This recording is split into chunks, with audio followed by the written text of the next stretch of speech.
I had to figure out, first of all, what I was going to do. And so I had the detail, and then after the detail, I began reading. I read stuff that I normally would have never read in my life. Then I started looking at the people who wrote in prison. And I write about it in that book. And I thought about, why did they write in prison? And I figured out, well, if they wanted to pursue artwork, they couldn't do it because you couldn't use turpentine and linseed oil, and you couldn't use a palette knife, and some of the paints will be combustible, so that will be out of the question. You couldn't make clothing because that might be used as an escape. You couldn't practice your music course. Where are you going to practice the keyboard? And they wouldn't let you have that anyway.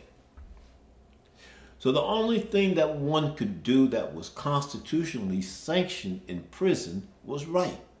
And what the prison did is they came up with this idea of giving chicken dinners out. Now, a chicken dinner is a big deal to a boy, some of these boys in prison. To me, I could care less about a chicken dinner. What I wanted was some paper and some pens and stuff so I could write.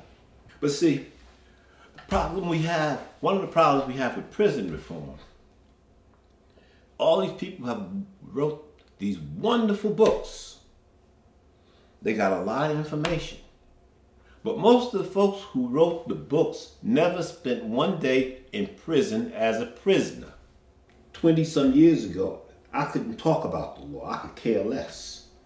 But I could talk about some of these things a little bit more fluidly today because I spent time in prison and I spent time writing in prison. I have a mission in life. And somehow I believe that my latter days will be better than my former days. And I'll be able to do a lot of help for a lot of people. Not based on the greatness of things that I've done, but based on the experience and my capacity to sit down and write about them, tell about them, and eventually one day get them on screen.